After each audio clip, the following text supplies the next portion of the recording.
it's late. It's almost 1 in the morning. I need to get this recorded, or else I'm not going to have the video done in time. So I'm going to try to be kind of quiet since my brother's asleep, and I don't want to wake up my neighbors. So, but let's talk about today's story. It is Mr. Morrigan by a user named Alternative Ice 6084, I believe. Yeah, Alternative Ice 6084. Looking at their profile, they've only ever written one other story, The Cinders Ripple on the Surface of Things I've Done. That and Mr. Morgan. That's about it. So, who knows? We might like this story. I might not. I just thought it was an interesting title. Kind of gave off like the title itself kind of just reminded me of Judge Holden. I don't know why I thought of Judge Holden when I say Mr. Morgan. It's weird. All right, that's all I have now. So let's jump right into this story. Red drips from beneath the blade he holds to his skin. Cursing briefly, his hands flinches away from his face. He drops the razor into the dry, dirty sink and twists the tap. Irritation flares up in his chest as he watches it flow down into the drain. The fresh cut stings further as he waits. Grayish water mixes with red, and the man realizes just how much he was bleeding. Looking up in the mirror, he revealed how a perfect crimson streamed down from his upper lip and down his chin. He feels morbid, enough to reach up and smear the color across the lips across his lips and admire it. And then he's quickly splashing away the unconscious action. Wondering what got a hold of him, Mr. Morrigan brings out a towel to his face to pat away the moisture. Quickly, he presses his finger to the cut to keep it from dripping further. Shuffling around in a drawer under the sink with his other hand, he still watches himself in the mirror, as if the man in it might do something else out of pocket. Just as luck, his hands catch on something sharp, and a jagged line of red is now sliced into his palm. He kicks the bottom edge of the cabinet in a short of rage. Prying his eyes away from the mirror, he quickly finds the bandages he'd been hunting for. Snatching the accursed things out of the drawer, he tears them open. The clicking, clacking noises of a small, trotting creature comes close enough that his ears make him turn his attention to it. His own pet comes up to him, gingerly nuzzling at his fist with her cold, wet nose until finally he turned his hand toward her. She licked at the red that had begun to leak slowly from his newest slash with an almost uncharacteristic fever. Its temper goes down faintly into nothing more than a dull pang that synchronized with each twinge of his wound. When he finally does rush out of the house, he's struggling into his overcoat. He usually wears it for work, with a scabbed over lip and a band-aid that makes great attempts to peel off his palm. Out of habit, or out of paranoia, Mr. Morgan keeps his car parked out back, behind his house. It's great in embarrassing instances such as this when he's jumbled up in the early morning. Nobody can see him struggle back here, guarded by tall trees and shadow. However, it also has a downside. The forest behind his house is dark, and each dark morning he wonders fantastically about what gory, dripping creature lurks in it. What thing might watch from the darkness of the dirt. Never really stares in between trees for too long, lest he scare himself with his own imagination. As he finally pulls on his coat, his fingers run over the hairs that stand straight up on the back of his neck. He's feeling particularly in his head today, likely as a result of the stressful event from this morning. He tries to write his irrational fear off as such, letting his eyebrows furrow until finally he can't take it anymore. He leans on his palms against the door of his car. His head aches as he fumbles for the handle, all but throwing himself inside the perceived safety of his vehicle. Taking a deep breath at the hum beneath his hands, when he starts to beat up car, Mr. Morgan attempts composure. There's nothing in the woods, he tells himself. You're just being ridiculous. You didn't get enough sleep. You're under stress. You're late for work. A familiar burning feeling flares angrily in his chest again. Particularly slamming the gear shift forward, the man pulls away from the dark woods at the back of his house, poking the front of his car out from the driveway just enough to perceive the surrounding roadway. inching out onto the asphalt with more speed than he should. Mr. Morgan quite enjoys his job, being the person people look to as a sort of herald bringer of justice and gratifying.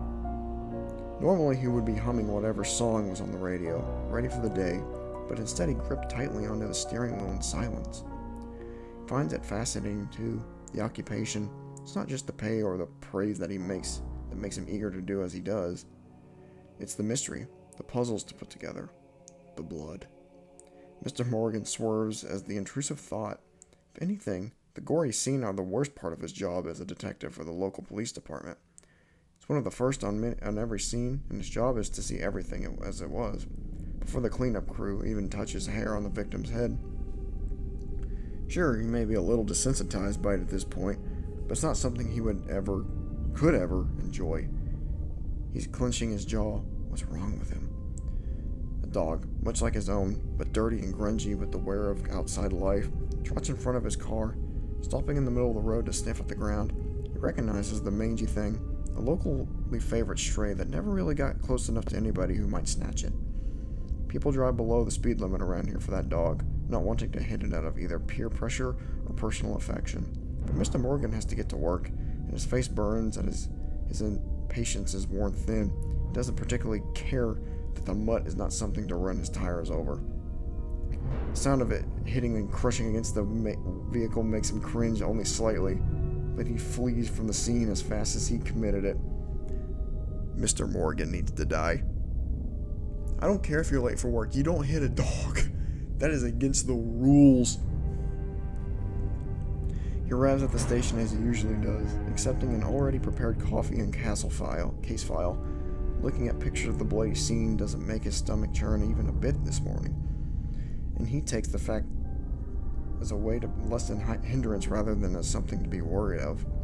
As quick as he'd gotten here, he had to leave again. The place of the crime he used to know well, a warehouse, old and unused, was the place of his first job out of high school. It was never in the best shape, even when it was up and running, but today it looked even worse. The air tastes like blood.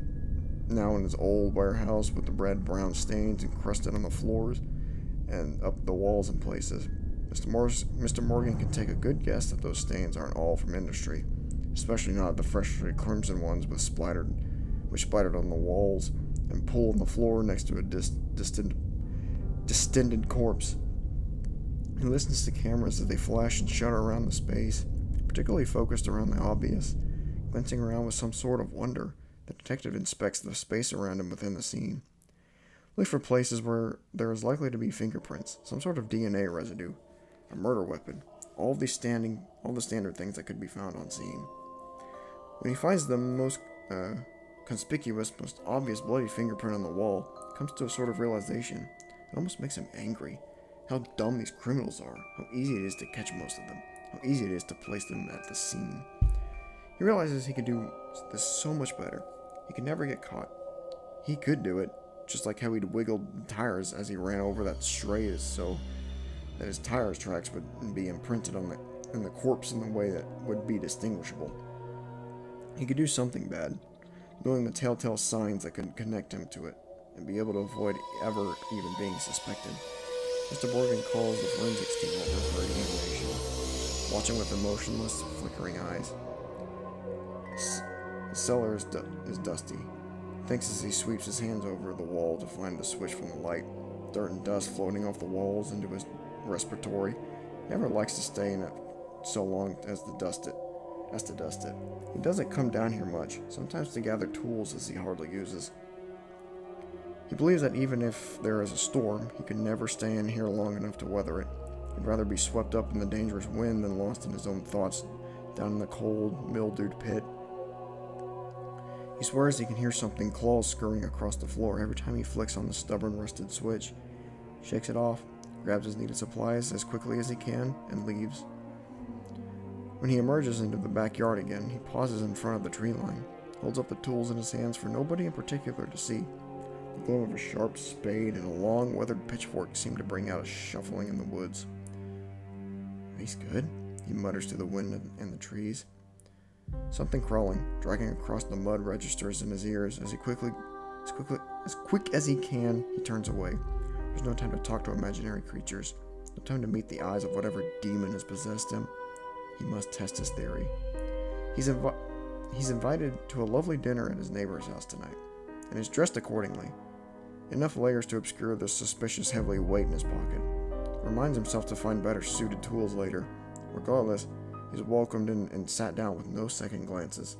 He is a nice man, Mr. Dubois, and his wife is lovely, though aged. She sits down as Mr. Dubois pulls out the food, setting it into the middle of their 3 plates, 3 room. The room is well lit, warm colored and decorated nicely. We'd just like to tell you thank you for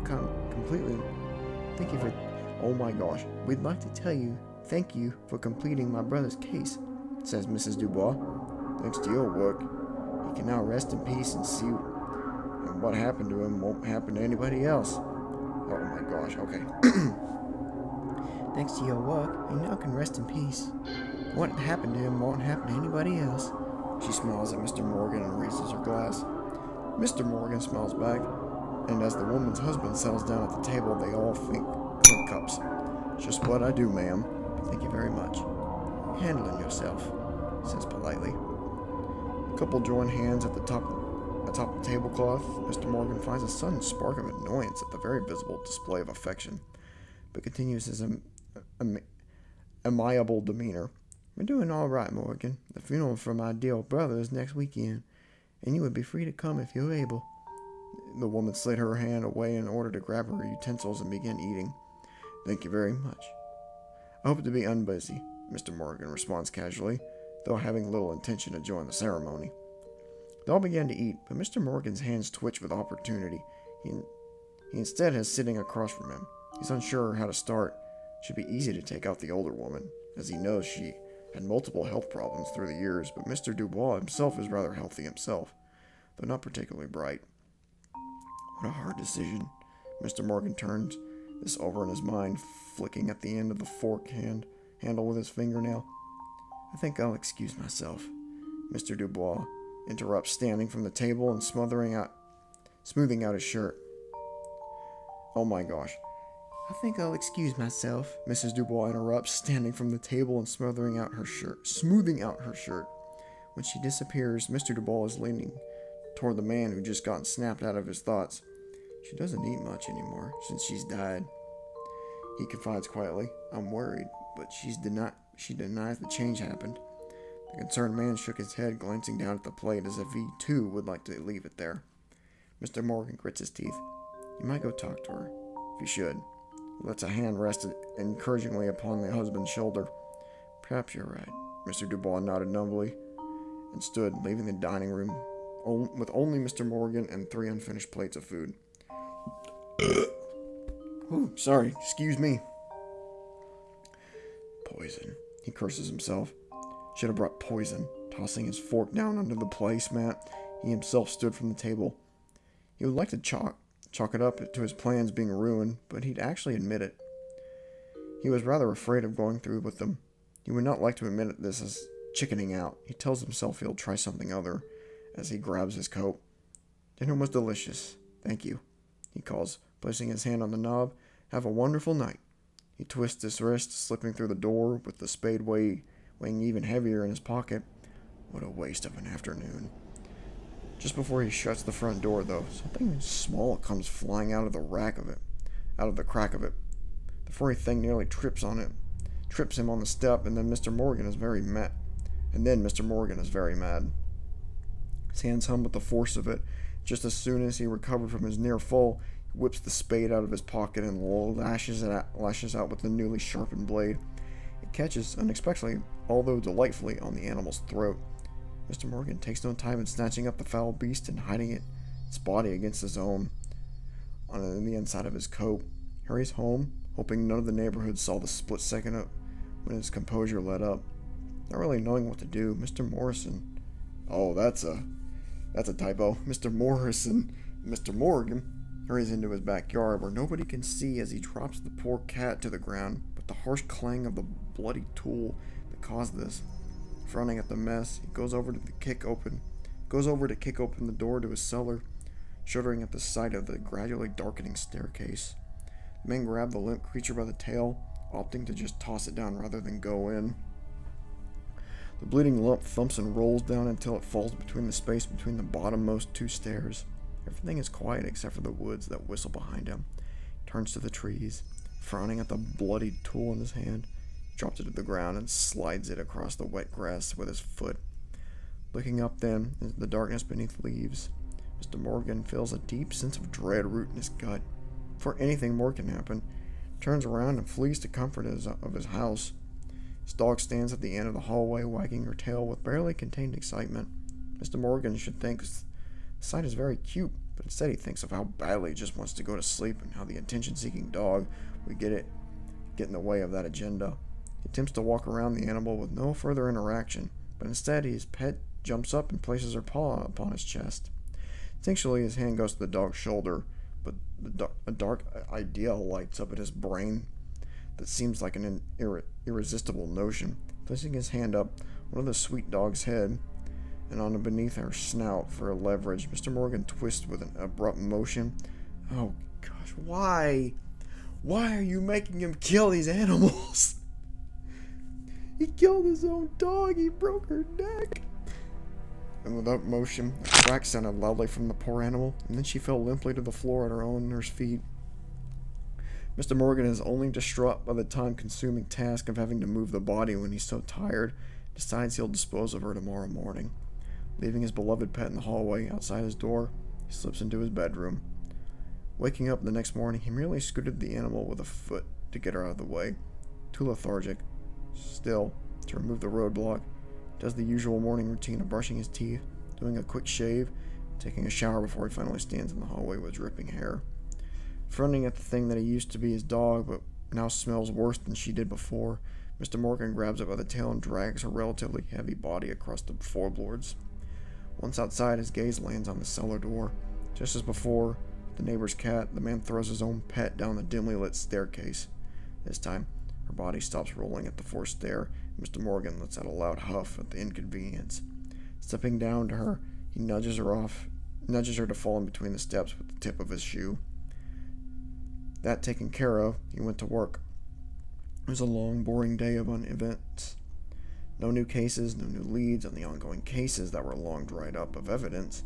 Needless to say, Mr. Morrigan was back at home. He was seeking something entertaining.